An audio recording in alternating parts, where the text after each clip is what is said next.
Olá você! Estamos começando o programa Questão de Ordem, abrindo a nossa semana e já estamos no mês de novembro. Novembro começou na sexta-feira, dia 1º, o penúltimo mês do ano, novembro, não é? Aliás, a minha avó dizia que quando começa o BR-Obró, o ano vai embora, né? Outubro, novembro já, daqui a pouco dezembro, aí Réveillon, festas e que venha o ano novo 2025, trazendo muitas bênçãos e muitas realizações para todos. A gente está começando o programa, eu queria agradecer a nossa audiência aqui na nossa querida Alesse TV, há 18 anos no ar, Questão de Ordem, e também pelas ondas do rádio, na nossa FM, Alesse FM 96,7, quero abraçar aqui a grande Tassiana Campos, que é a gerente geral da nossa FM, o Ronaldo César e o grande Jorginho, que cuida aí da edição do nosso áudio, qualidade digital, para todo o Ceará, estados do Nordeste, pelas ondas do rádio 96,7, Alesse FM. Quero abraçar também aqui os amigos da língua de sinais, das Libras, que traduzem o nosso programa para a língua de sinais, fazendo essa inclusão do nosso programa. Eu estou aqui com a Luma Vitória, ela está aí no ar, valeu Luma, e daqui a pouquinho também o Wesley Marques, os dois se revezam aqui na tradução para a língua de sinais do programa Questão de Ordem. O programa de hoje trata de um assunto que já vem sendo discutido no Brasil há muito tempo. Aliás, desde o marco civilizatório, digamos assim, da Constituição de 88, da promulgação da Constituição Cidadã, né? Dr. Ulisses Guimarães, com aquele gesto, né, importante, histórico, a Constituição Cidadã, que criou o SUS, o Sistema Único de Saúde, que é um sistema importante de inclusão de pessoas, garantindo que a saúde é uma responsabilidade do Estado nos seus três entes, né? Federal, a União, os estados e os municípios, as prefeituras. Mas aí o Brasil tem um problema de recursos, subfinanciamento, etc, etc. E nos últimos anos ganhou corpo o chamado protagonismo judicial com decisões de judicialização de demandas de saúde da justiça, seja a justiça dos estados e principalmente a justiça federal. Pacientes, pessoas que demandavam remédios, principalmente nesse campo que gerou a controvérsia, são muito caros e que recorria o SUS, não tem como bancar e muitas vezes a justiça decretava que se pagasse. Recurso altíssimo por um único remédio para uma única pessoa. Isso é uma questão que vem sendo debatida nas lides judiciais, entre os magistrados, da própria sociedade, os jornalistas, há muito tempo. Há 20 dias, o Supremo Tribunal Federal tomou uma decisão tentando pacificar isto e criando alguns critérios rígidos para a decisão de mandar o SUS pagar valores vultuosos para determinados medicamentos, para determinados pacientes. E esse é o tema do programa, porque vai ser lançado um livro, final deste mês, agora, de novembro, da lavra do doutor José Hercy Ponte de Alencar. Ele está aqui comigo, ele é o meu convidado no programa Questão de Ordem. Ele é juiz do Juizado Especial Civil Criminal de Quixadá e é o presidente da Associação dos Magistrados do Estado do Ceará. O juiz Hercy Alencar está lançando um livro sobre a judicialização da saúde. Esse livro vai ser lançado no final deste mês de novembro. E o curioso é que no livro o doutor Hercy já levantava questionamentos que, coincidentemente, foram abraçados pelo Supremo na decisão recente de há 20 dias. Reparem que o livro foi concluído em meados de abril, maio deste ano. E a decisão do Supremo saiu há cerca de 20 dias. Mas o curioso é que os argumentos usados pelo doutor Hercy Alencar no livro, eles vão ao encontro da decisão do Supremo. Um debate que envolve ética, um debate que envolve justiça, um debate que envolve parcimônia com os recursos públicos.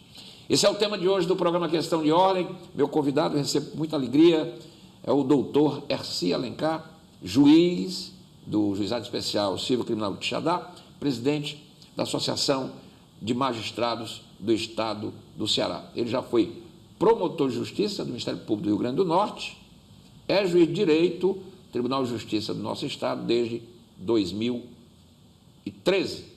Doutor Hercy Alencar, com alegria eu recebo. Tudo bem? Tudo bem, Renato. Um prazer estar aqui, prazer também estar aqui junto a todos os telespectadores da TV Alesse. Doutor Hercy, eu abri aqui o programa, esse assunto, inclusive, doutor, esse programa tem 18 anos no ar aqui na TV, e eu já fiz programas sobre esse tema. E quando eu disse aqui, importante, porque o senhor está lançando um livro no final deste mês, que foi concluído em meados de maio deste ano, que é exatamente, esse livro é o seu mestrado, não é isso? Sim, a tese, a sua minha tese de dissertação de mestrado. De mestrado. Pois bem, o senhor é mestre em processo de direito de desenvolvimento. Pois bem, e o senhor abraçou uma tese que, curiosamente, ou coincidentemente, foi abraçada pelo Supremo agora, há 20 dias. Isso é importante. E eu queria que o senhor falasse um pouco, porque o livro do senhor, eu não digo que mexe numa caixa de Pandora, mas levanta um tema que é polêmico. A decisão sobre essas questões, as decisões não são fáceis, mas é preciso que se tenha muito espírito público para tomar decisões, porque o Brasil é um país desigual, e até que ponto você determinar a compra de um remédio que custa 50 milhões para uma determinada pessoa é justo, quando, na verdade, existe uma necessidade de recursos públicos para gerar demandas de políticas públicas para a saúde para milhares de pessoas. Esse é um tema extremamente instigante, eu agradeço a sua presença e eu queria que o senhor falasse aí por que o senhor abordou esse tema e o senhor faz até comparação entre Canadá, Estados Unidos. Eu queria que o senhor falasse sobre isso, onde estamos e por que esse assunto é tão importante. Não, Renato, mais uma vez, muito feliz por estar aqui presente. Seja bem-vindo. E a todos os telespectadores da TV Alesse. Esse livro, ele surge ali na minha conclusão da minha dissertação de mestrado, ali na pandemia, né? Sim. Eu sempre digo que se eu tivesse a opção de fazer uma segunda graduação, eu faria medicina. Sou um apaixonado pela medicina, um curioso, né?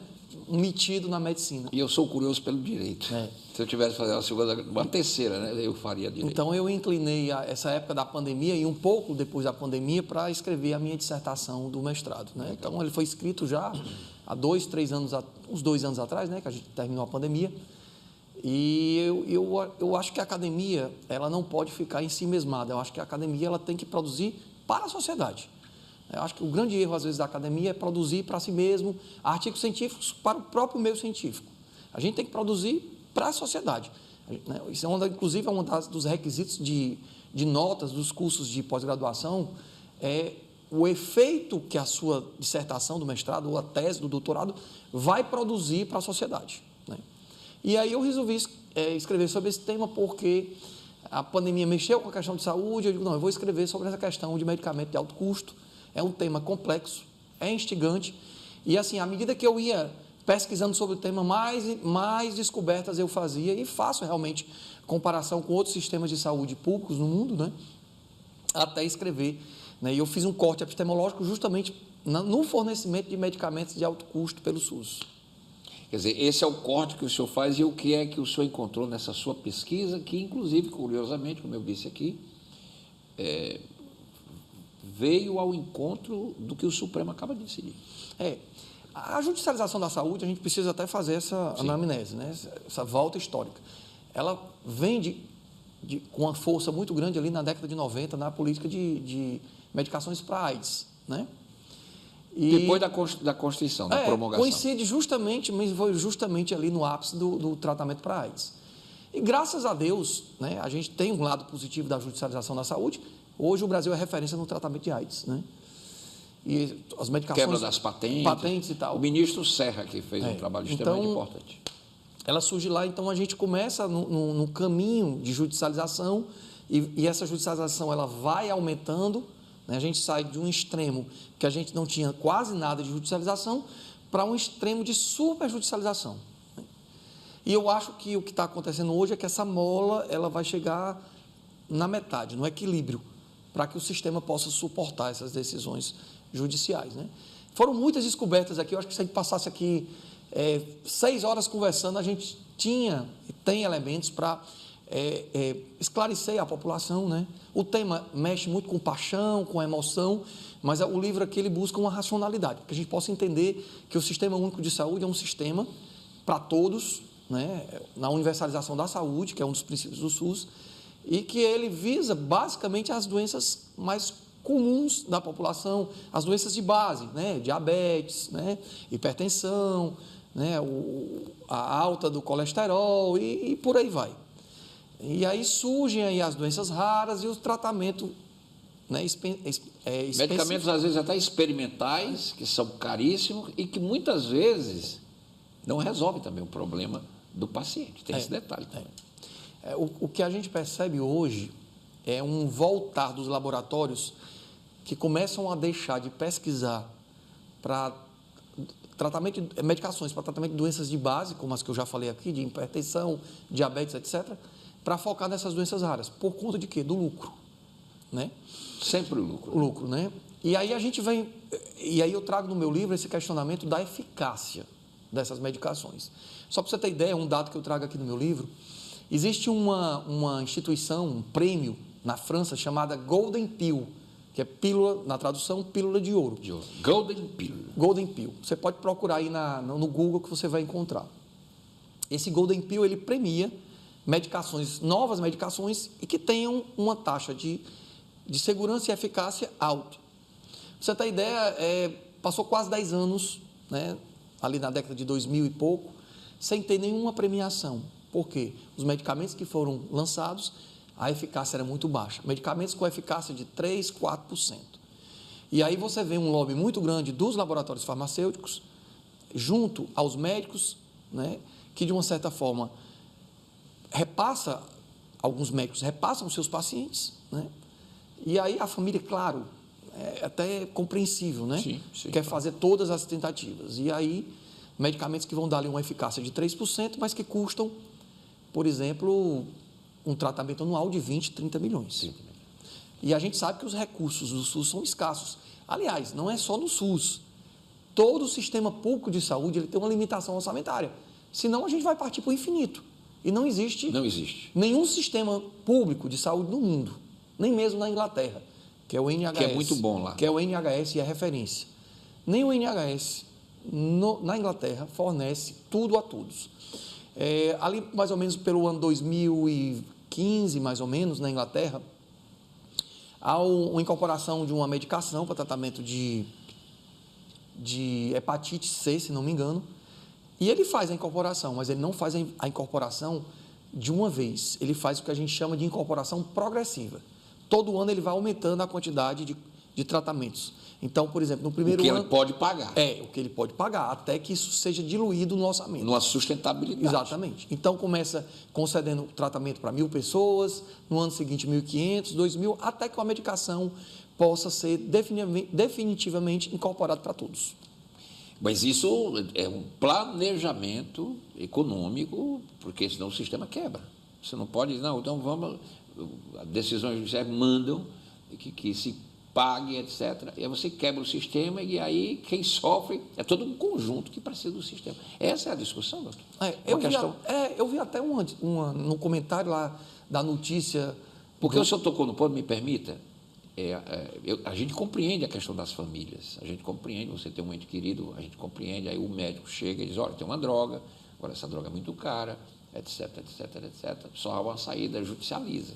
Aí lá vai a judicialização, aí um juiz dá uma canetada, decide, etc, cria um problema, depois tem o recurso do recurso, e para evitar essa judicialização extrema que o senhor falou muito bem, o senhor como juiz conhece, o Supremo tomou agora uma decisão há 20 dias para criar uma norma que organize o negócio, porque o negócio está meio bagunçado, né, doutor? A preocupação é isso. Eu vou lhe dar um exemplo. Pois não. Às vezes, o fornecimento de um medicamento só para um paciente, em que é demandado um município X, principalmente no interior, é o orçamento todinho que ele tem para o ano, para toda a população. E aí, como é que esse município vai funcionar? Aí eu vi até um comentário nessa decisão do Supremo, de um internauta, que ele dizia assim, é só aumentar o orçamento, tirar da corrupção, jogar para o orçamento da saúde. Olha, eu digo para você, Renato, que se o orçamento da saúde fosse triplicado, quadriplicado, não resolveria. Porque cada dia surgem, é uma velocidade de novas drogas que surgem, que os laboratórios trabalham nessas doenças raras, né, nessas medicações de alto custo, né? Por exemplo, tem o Zolgensma e tem a outra medicação para tratamento da AME, né, que é a atrofia muscular espinhal. Esse tem uma certa eficácia e foi incorporada, mas foi incorporada com alguns requisitos pelo SUS, né? Então, o senhor disse muito bem, na abertura da sua primeira fala, que é um tema complexo que não comporta soluções fáceis. Esse discurso aí, é só acabar a corrupção que sobra dinheiro. Isso aí, ninguém vai entrar, né, nessa falácia. Como é que acaba a corrupção? A gente tem que lutar para que ela seja mínima. Mas esse tipo de discurso não resolve. Eu vou dar um exemplo aqui que consubstancia muito bem tudo que o senhor colocou no seu livro. Eu vou citar um caso que foi público, né? O Steve Jobs. Sim. O Steve Jobs, multibilionário, que foi acometido de um CA extremamente raro, do pâncreas. Geralmente o câncer de pâncreas, Pronto, na cabeça... e foi extremamente rápido, né, o processo dele. E eu me lembro, ele já com sinais visíveis da doença, lançando uma novidade da sua empresa, né? Ele disse que daria toda a fortuna dele, ficaria com R$1 para começar de novo, para voltar a ter a saúde.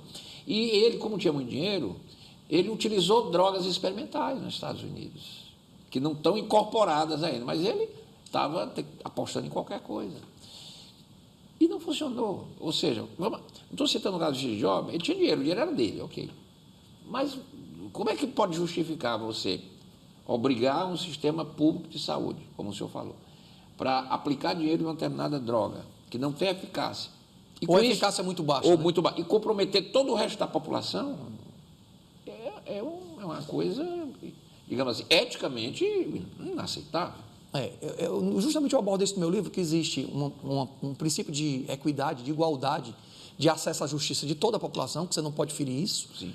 Né? A escassez dos recursos, existe um princípio que a gente chama de princípio da deferência, que é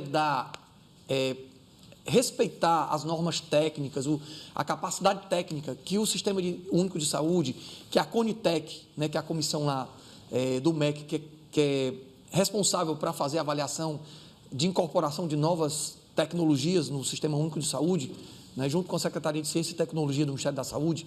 Então, a gente tem que dar deferência ao sistema, porque eles não estão criando uma política pública, né, e a eficiência da política pública também, para 5 pessoas, é para uma população ali, né, de 200 milhões de habitantes ou mais.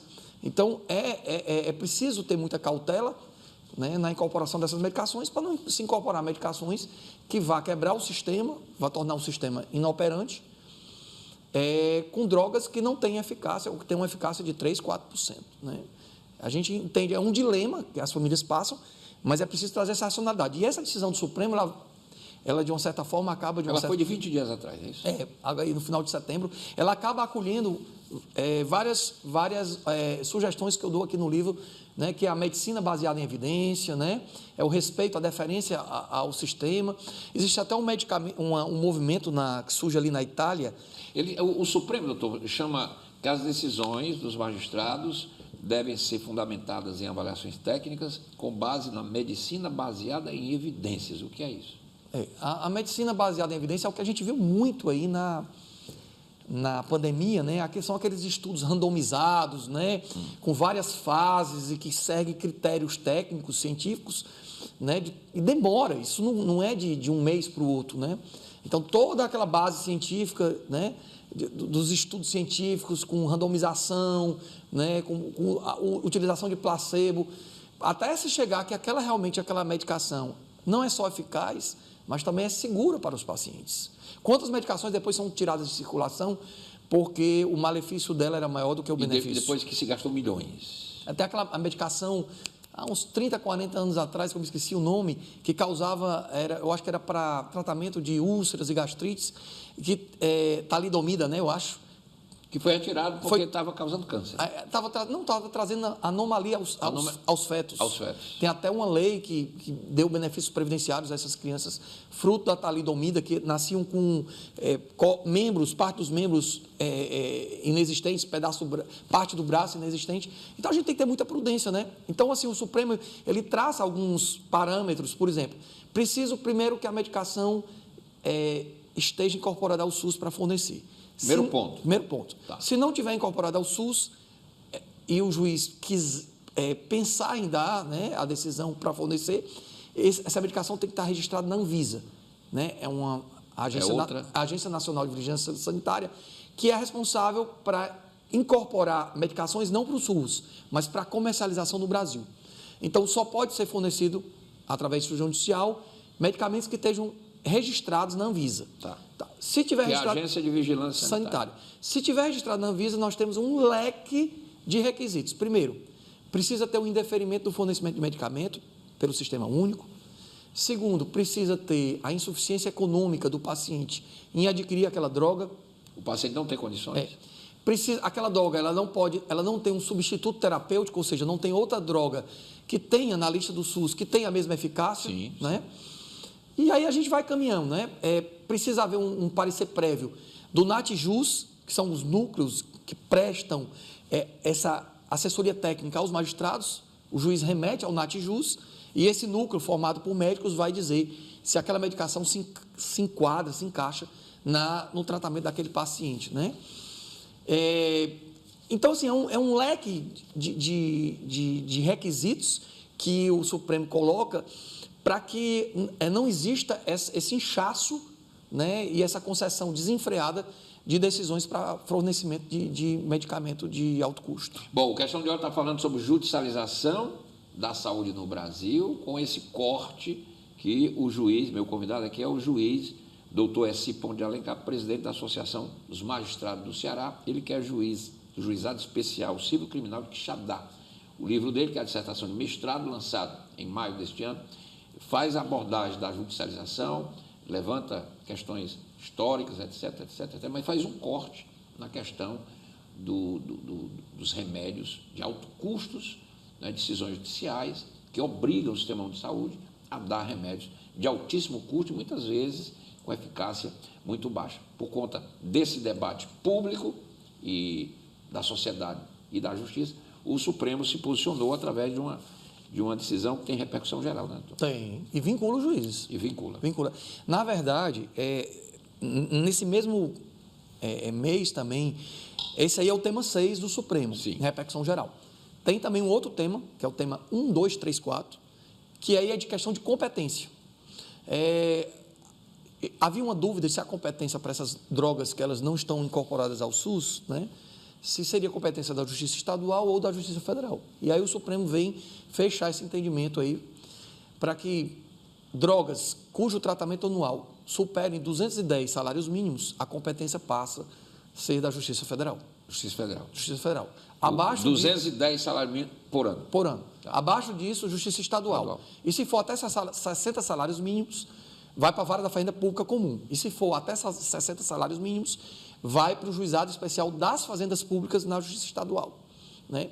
E mesmo sendo na Justiça Estadual, um percentual, se não me engano, é 85%, do fornecimento desse medicamento tem que haver a compensação por parte da União. Por que o Supremo jogou essa competência dessas medicações, principalmente acima de 210 salários mínimos? Mas só para que o nosso público ouvinte telespectador, se for acima desse determinado valor, o governo federal, o Ministério da Saúde, teria que repassar para, digamos, parte do recurso. A Secretaria do Estado do Ceará, que vai bancar a decisão da Justiça. Estadual ou municipal. Ou municipal. Né? Isso. E aí, por que essas causas de acima de 210 salários mínimos é na Justiça Federal? Qual é a premissa que o Supremo parte? Ela parte que é o seguinte: o órgão responsável para incorporar medicações, novas tecnologias no SUS através de um parecer da Conitec, que é essa comissão junto ao MEC, e a Secretaria de Ciência e Tecnologia do Ministério da Saúde. Então, como eles são um órgão federal, mais justo seria que a própria Justiça Federal deliberasse, porque a partir dessa decisão pode gerar uma provocação do Ministério da Saúde para que essa droga possa ser incorporada. Então, foi nessa premissa que o Supremo entendeu que acima de 210 salários mínimos MEI anual, a competência é da Justiça Federal. Abaixo disso, vai para a Justiça Estadual. Bom, estou aqui com o doutor S. Ponte de Alencar, juiz, né, estadual do nosso Tribunal de Justiça, e ele é o presidente da Associação dos Magistrados do Ceará. Ele está lançando esse livro, vai lançar agora, né, no final desse mês, né, doutor? Judicialização no final agora desse mês de novembro, ele estará lançando, e esse livro traz essa discussão, que, inclusive, por coincidência, o que o doutor S. escreveu aqui, de certa forma, está embasado na decisão que o Supremo tomou há cerca de 20 dias, no mês de setembro. Aliás, no mês de setembro, né? Sim. No final do mês de setembro. Doutor S., veja, o senhor falou aí que as premissas que o Supremo estabeleceu, uma delas é o seguinte, que o paciente, ou a pessoa que está com a ação na justiça para ter direito a ter esse medicamento caro, comprado com dinheiro público, ele não possa arcar. E aí me passou a seguinte questão. A Constituição brasileira diz que a saúde é um direito de todo, dever do Estado. Quando o Supremo faz esse corte, ele entende o seguinte, que mesmo qualquer cidadão brasileiro tendo direito a ter saúde, e o Estado é obrigado a dar essa saúde, é um princípio constitucional, porém, quando acontece esse caso em particular, tem que se perceber também o impacto de uma decisão dessa na coletividade. Né? Porque você vai tirar de um orçamento, o senhor citou aí, um remédio que pode tomar o dinheiro, por exemplo, de um determinado município do Brasil. E aí como é que ele vai gerir isso? Como é que pode? Eu pego todo, eu compro um remédio para um paciente, e o resto, como é que eu faço? Porque há uma solidariedade, né, prevista.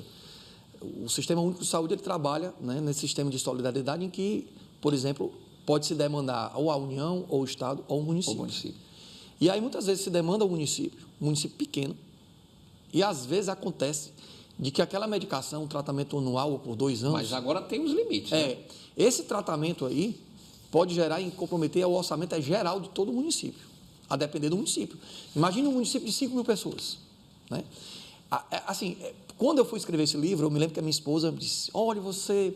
E eu conversava com ela, do que eu vinha descobrindo, disse, mas isso é muito desumano, isso é um absurdo, porque há uma tendência, eu falo até no livro, sobre a questão da busca da emoção, né? Então, o juiz, muitas vezes, o juiz não é uma pedra, o juiz é imparcial, mas o juiz não é neutro. Ali dentro atrás daquela toga, daquele paletó, tem um ser humano. Ser humano, tem um pai, tem um... E aí ele se coloca no lugar daquela família e muitas vezes tem um apelo à emoção. E eu falo isso, né? Que o juiz ele tem que, de uma certa forma, se policiar e a decisão dele tem que buscar um pouco de racionalidade, porque é um lençol curto. Ele vai tirar de um, mas também ele pode salvar a vida de um, mas pode acabar, de uma certa forma, prejudicando a saúde de outros pacientes que precisam ter um sistema único de saúde equilibrado. Vou repetir, eu já falei isso, mas vou repetir. Não existe nenhum sistema público de saúde no mundo que dê tudo a todos. É impossível. Nem mesmo a Inglaterra, que tem um sistema de saúde que posso dizer que é referência mundial. O senhor cita no seu livro, o senhor fez uma pesquisa, uma análise comparativa com o Canadá e os Estados Unidos? Os Estados Unidos ele não tem um sistema... Não tem um sistema público de saúde. Né? Lá, quem não tem seguro de saúde... Né? O Brasil é referência. O Sistema Único de Saúde, com todos os defeitos que tem, nós somos a referência. É até um tema da campanha presidencial agora, vai ser agora a eleição nos Estados Unidos. O Obama estabeleceu um sistema de saúde, mas muitos estados não incorporaram, porque lá nos Estados Unidos é um sistema diferente do nosso. A federação deles... os estados têm muita autonomia, inclusive diferente aqui do Brasil. Até em relação ao Código Penal, né? Estavam querendo trazer até essa discussão aqui para o Brasil. Exatamente. Mas a Canadá tem um sistema público de saúde, né? A própria Inglaterra tem também, Portugal tem um sistema público de saúde. No Canadá, essas decisões também pesam, essas questões? Não existe nenhum sistema que dê tudo a tudo. Não existe. Né? Todos trabalham com incorporação progressiva. E outra coisa, há uma outra solução que eu aponto no meu livro que o Supremo nem abordou, mas que pode ser abordada, inclusive, fazer parte aí de uma política pública mais ampla. É a questão da quebra de patentes. Nós tivemos isso com a AIDS. O ministro Serra fez isso. Se nós temos, por exemplo, uma medicação para tratamento, vamos dizer, de AME, que é uma doença que está aí em muitos casos, quebra-se a patente da medicação em nome de quê? Do interesse público. Se fabrica claro aqui, que aí vai dizer, mas se fizer isso, os laboratórios não vão mais pesquisar, porque há um custo muito alto para a pesquisa. Beleza. Mas, se você vem há um certo tempo com aquela medicação, a gente já tem uma noção de que o laboratório já conseguiu retirar os seus custos, porque o fornecimento é mundial. Quebra-se a patente, ou chama-se o laboratório para uma negociação. Né? Não pode estar uma medicação sendo, de uma certa forma, a população privada por conta de digamos assim, de uma ganância, né? De uma ganância desacelerada dos laboratórios. E ainda tem também, e a gente não pode generalizar, sob pena de ser injusto, esquemas de fraude com... Não posso generalizar, são poucos médicos e laboratórios. Eu trago aqui no meu livro diversas reportagens. Lamentável, isso existe. O escândalo que a gente viu aí de vez em quando das próteses ortopédicas, sim, né? Não é a regra, mas tem também.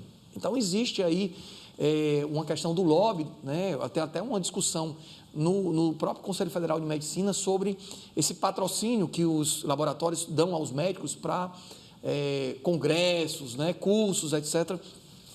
O próprio Conselho Federal de Medicina, né, começa a debater isso por uma questão de ética, né?